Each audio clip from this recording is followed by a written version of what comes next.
Hey, what's going on, everyone? Welcome to Dreamers Inc., a podcast by Ambitious Labs where we obsessively explore the roller coaster ride of startup founders running companies at all stages. We do this podcast for a couple reasons. Number one, we want to inspire the next generation of builders and tell them that their dreams are valid and that anything is possible. During this podcast, we want to tell you about the stories that founders don't get to tell day to day. From the outside, founders look like they're doing everything right and they make no mistakes. But we know very well that founders are a combination of two things: their mistakes and how fast they make them. I'm excited to welcome Conrad Cornell, the co-founder and CEO of PressSports, the leading sports social network with close to 500,000 users. Conrad is a founder based in Atlanta, a fast-growing startup scene. We'll get into Atlanta a little bit more in a bit, but let's jump in and talk about you, Conrad. Why don't you introduce yourself and tell us a bit about you, your background, and how you came up with the idea for PressSports? Yeah, Alim, thanks for having me on, man.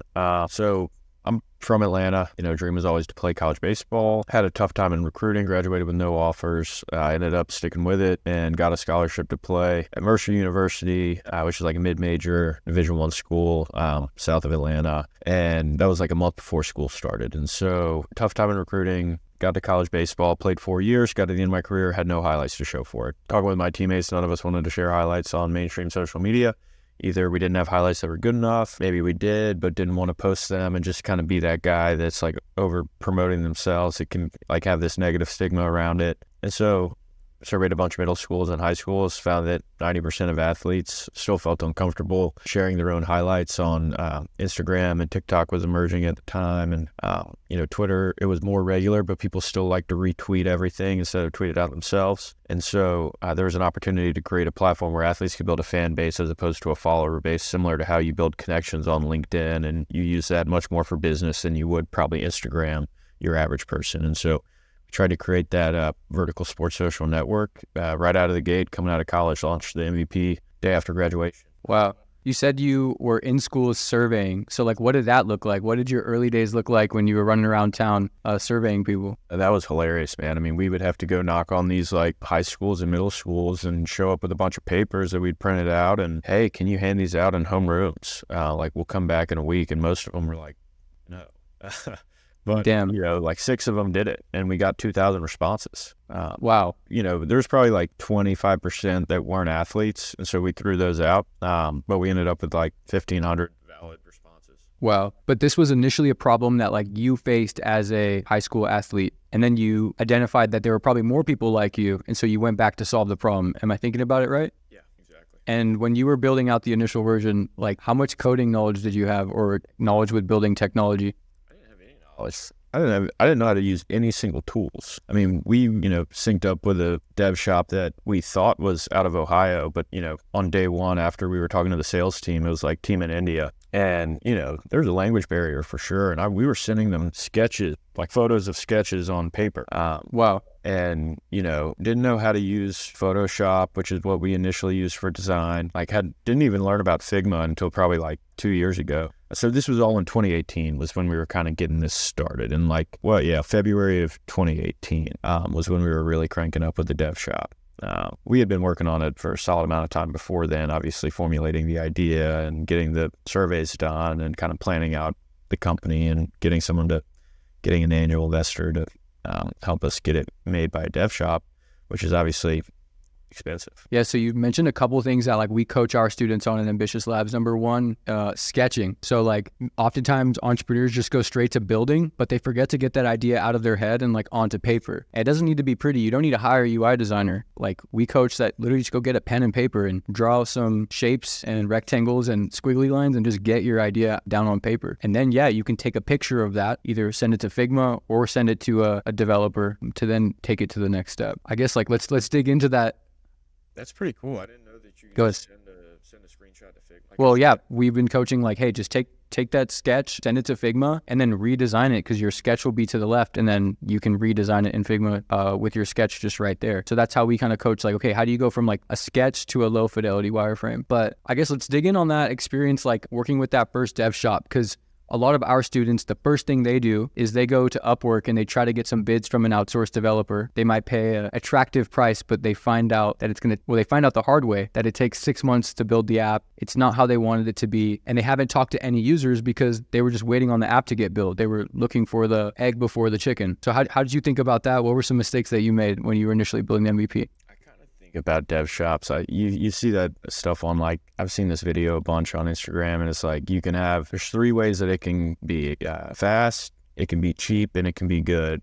And, it's only going to be 2 of those. And I think with dev shops, realistically, it might only be 1 of those. I mean, it doesn't go well most of the time. We've worked with 3, and all 3 projects have been a disaster. Yeah, I love that. You can only pick 2 out of those 3. I've definitely heard that one before. It's kind of the reason why, like, one time I had a handyman come to the house and mount my TV, and he wanted like $100 to mount the TV, but he got it done in like 10 minutes. And I was like, damn, that was the fastest $100 I just paid you. And he's like, yeah, you can pay to be fast, good, or cheap. Pick 2. I'm fast and I'm good, and I'm not cheap. So that's definitely like one of the real things, value-based pricing. So like, what does the initial traction look like? How was the quality of that initial MVP? Did it hold up to your users? How many users did you even get your first, say, 6 months of launching? Right when we were launching, we were kind of in beta. We were pumped to get 5 people on in a day at first. We were like, sweet, we got some people on here posting, and we would take their highlights, post them on Instagram. It was all, done in the DMs, getting our users. It got to the point where we were starting to get a lot of the top athletes on. So we'd share their content, and they would restory it. And so the app struggled. I mean, I honestly think, based on what we were giving them from like a QA and screenshot standpoint, that dev shop out of India did pretty good for what we were paying them. I think the MVP only cost like $50,000 altogether, and it was a pretty. That's 50, right? $50,000. Yeah, but dev shop work can rack up quick. I mean, we got to the point with the second dev shop we worked with where we were getting $75,000 invoices a month, and the work was terrible. I don't know. It can just I feel like if you're going to work with a dev shop, you have to be technical to keep your eye on them. You can't just trust dev shop. Do you use any of that code that you spent over $100,000 on? Yeah, there's still some lines of code in our current product. So that just goes back to being a non-technical co-founder. If I could do it again, I would have just started learning to code right out of the gate. It's not that I would certainly wouldn't be a CTO, top-notch engineer, but I would have probably been able to, at some point, launch our MVP, and been dangerous enough to fix bugs and, know a good engineer from a bad engineer. For sure. And then they always say, listen to your customers, but that can be a hard thing too. Like, how did you know what to build for them? It's particularly hard when your users are middle school and high schoolers, because they pretty much say they want everything that you put in front of them. You really that's a skill that I think I'm still reading on and trying to improve is how to conversationally get the feedback you want out of users without them even being aware that they're giving you, advice and product direction. Because you're just asking them questions about what they already use and what are their current problems, and you're letting that inform, what you're planning. But it's easier said than done. Can you maybe spit some juice on that? What's an example of a open-ended question versus a question you don't want to ask? I'll just give the most recent example is I don't know if what we did was right or wrong, but we're thinking about a major change to profiles right now. We put a survey up on an Instagram poll, and this is a dramatic change to our profiles. Basically I don't even want to say it, it would look like a social media profile you've never seen before. And all of our users voted for the new profile. But we feel like that doesn't necessarily give us that good of information because it's just different and cool. But would that make them use the app more and feel more proud of their profile? It was just a screenshot, and it's it's just kind of hard to gauge based on a couple hundred survey responses if that's the right decision or not. Yeah, that makes sense. And it's having the bandwidth to really A/B test those kind of decisions is a luxury, because sometimes you just got to make, for sure, if you're a small team, you kind of got to make a decision and hope it's right, because A/B testing just takes a ton of extra work. Right. So I'm imagining Conrad's got this MVP out. He's hacking and scrapping his first users through the DMs. I think Instagram was awesome because you kind of had that social growth as well. So if another athlete saw another athlete post something from PressSports, now they want to get featured by PressSports. So you had that kind of product-led growth kind of right there by hand. You were doing it all by hand. But when did you start to see that things were just on its own picking up? And how did that lead you into raising money and getting the traction that you needed to be oh shit, I'm onto something, this is about to explode? I don't know if it ever necessarily our user growth ever we still are working really hard on virality in the product and measuring that. a tough thing to nail. Like there's a lot of like things to think about when you're actually going to effectively make someone invite their friends to an app. There's a lot of friction that can be removed through sophisticated algorithms to make the relevant people appear first. And so all of our growth historically has come through social. And what we did a really good job of is getting top athletes on. I mean, in 2019, we had 50% of the top 400 ranked football, baseball, basketball players in each high school class on the app. Last year, we had 13 first-round draft picks, the first 5 picks in the draft, all with amazing-looking profiles with a ton of highlights on them. And that was because we were sending them Instagram voicemails, but when they were posting their content on the app, we were sharing it on social media, on Twitter, and they were restoring it. And that's how like people were like, oh, the top athletes use PressSports. That's pretty cool. And our social started to gain traction to a point where we're reaching now 20 million people a month, organically through social, about 8 million on average a week. Wow, that's incredible. And like your target market is the younger high school, middle school. So they're probably living on TikTok and Instagram. So like, is that where you're leaning in heavy? At first we leaned in super heavy to Instagram, and we've always invested a ton of time into Instagram, and we still do. What I wish we had done more of is lean more into YouTube in the early days, because we've got a few pages that, are generating thousands of dollars a month now, and we just started them really like in the last year. So if we had been investing how were you able to grow them so quickly? A few viral videos. Like we had a cheerleading video get 115 million views and grow the page to 350,000 subscribers. What? Yeah. Did you plan that to go viral, or were you just like, like this is just a random video?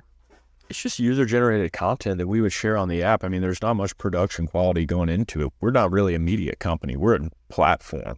So when you think about like TikTok and Twitter, you don't think about like their social presence on other platforms. We have to spend all of our time on the app, and we have a part-time team to run our social pages. Yeah. So it's kind of although here in the future, there's a good chance that we do dive in a lot more to media through a pretty interesting partnership. And so like, yeah, just moving forward on that, like you are non-technical founder, you didn't know how to code, you hacked and scrapped your way through, and then you managed to raise money successfully.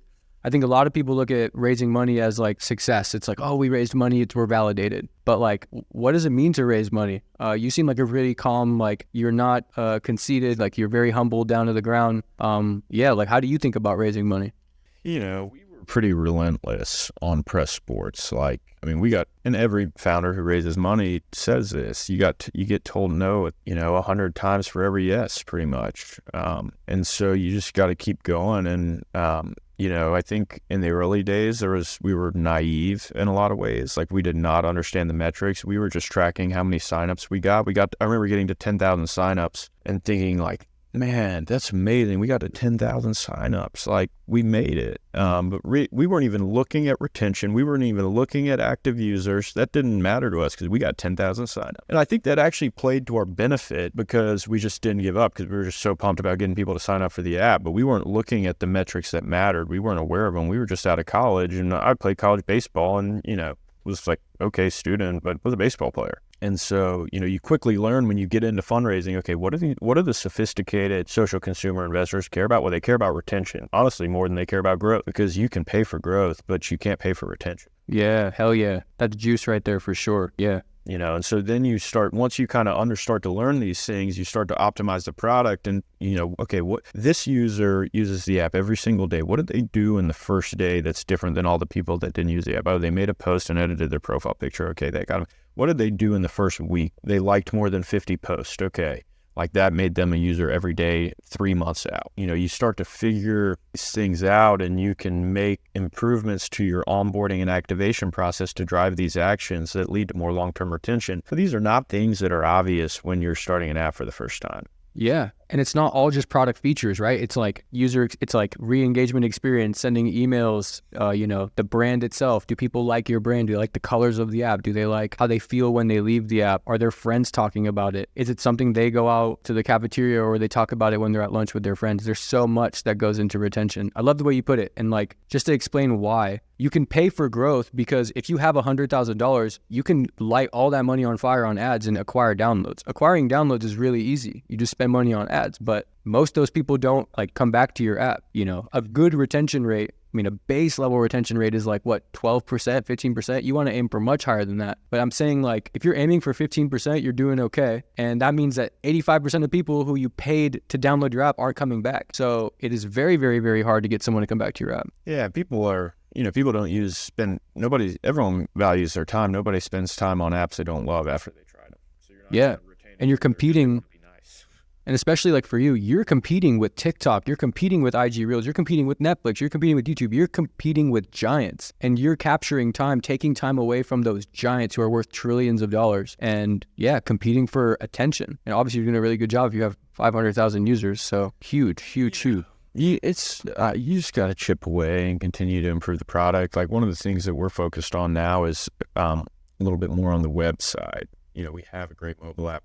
Interesting. With where it's at. But all these profiles, like we've indexed, only 21,000 of them on Google, and collectively those are getting 40,000 unique clicks a month. About 15% of them are ranking in the first 3 on Google search for the name. So we haven't invested in that. Interesting. So these profiles were spun up by a dev shop, and we're actually in the process of rebuilding them now.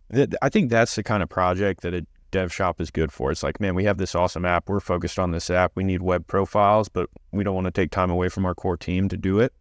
Have them spin up the web profiles because we're not going to get to it for a long time. And I wish that it wasn't an expensive dev shop. And, I think they work, but it's, if you want to get enterprise caliber stuff, it's like we didn't pay enterprise caliber rates for it. You talked about time real quick. And I've been a full-time founder for not as long as you, 6 months. Damn, it's been a while.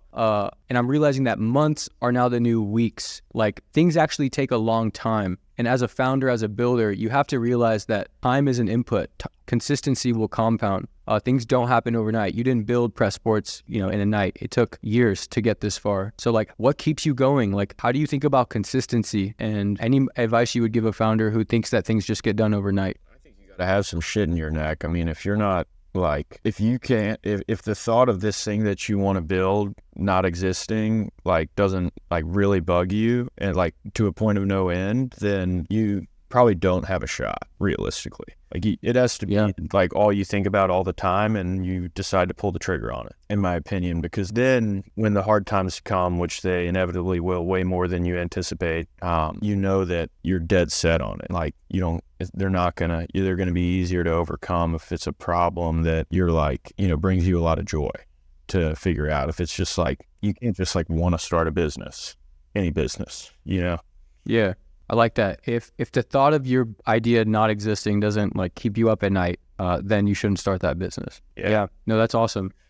Unless you're just a repeat founder that just has got this thing down packed, and you're I know that I could make a lot of money doing this. Yeah. And get the right team of people who are super passionate about it. That probably could work too, but you're going to make too many mistakes to not be super passionate about what you're building. If you're first time.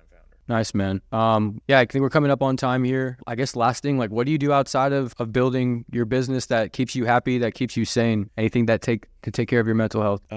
I've started focusing on this a lot more over the past 6 to 8 months, I think. I joined a gym that's not a cheap gym, and obviously early stage founders don't pay themselves much at all. And so that was kind of a decision for me to invest in going to a gym that I want to go to all the time. That's been pretty good. I've had a girlfriend the whole time doing this, and so we spend a lot of time together. But, I wish I invested a lot more time than I do in hanging out with friends. I just I work most weekends. My roommates could tell you that. Yeah.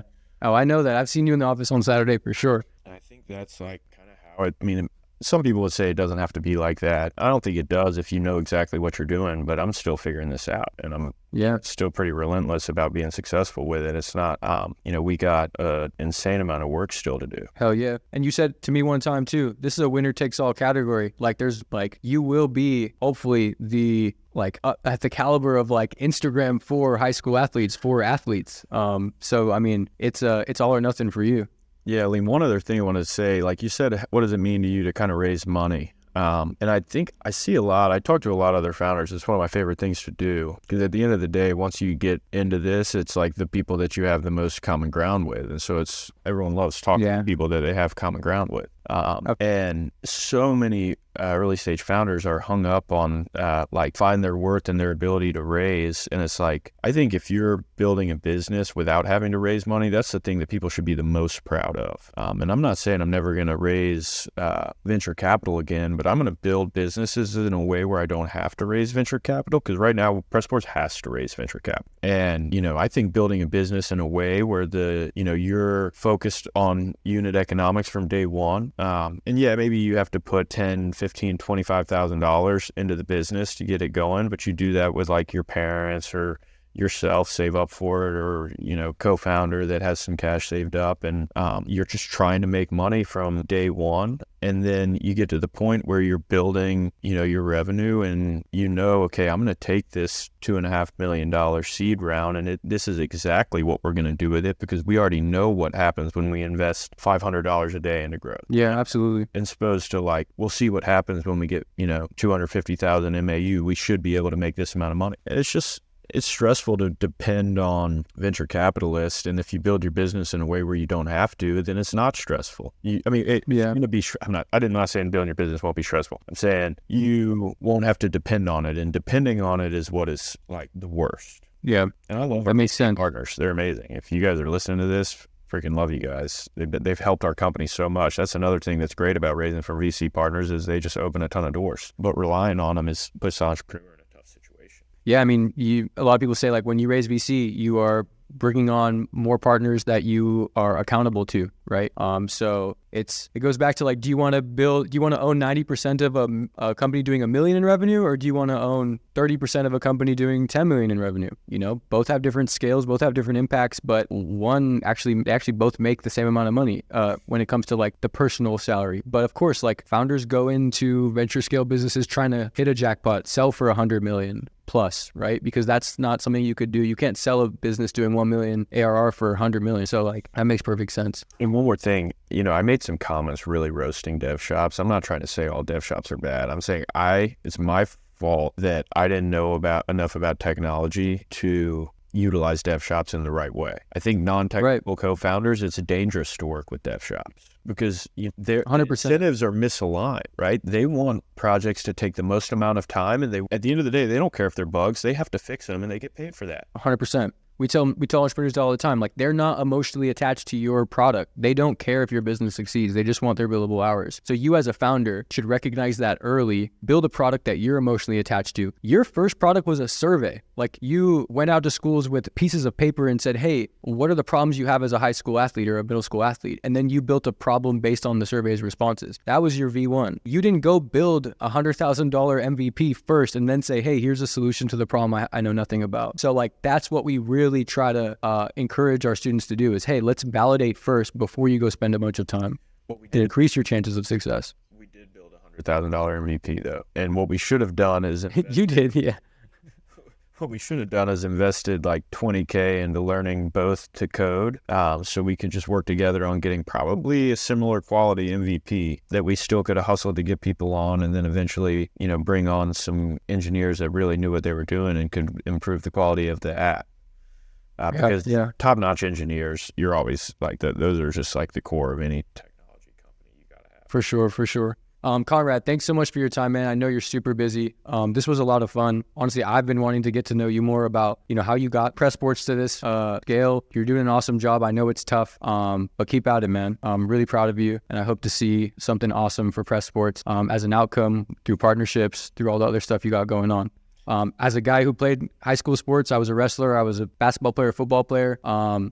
It was very hard to get noticed. I was only getting contacted by like D4 schools. My Huddle highlights weren't the best. Huddle doesn't really have a good distribution model because coaches are in charge of like sending out your film. I want to be in charge of sending out my film. I want people to notice my raw talent. So I think you're absolutely solving an amazing problem, and you're giving that person who's maybe even just at the baseball park playing ball and he's throwing a 100-mile-per-hour fastball at 15 years old. Like you're giving that person an opportunity too. And I'm a big believer in underdogs. Ambitious Labs is all about helping underdogs win and be successful. So I think you're going to do great, man. Thank you for your time. Yeah, man. Alim, keep it up, dude. I wish I had taken your course before starting this.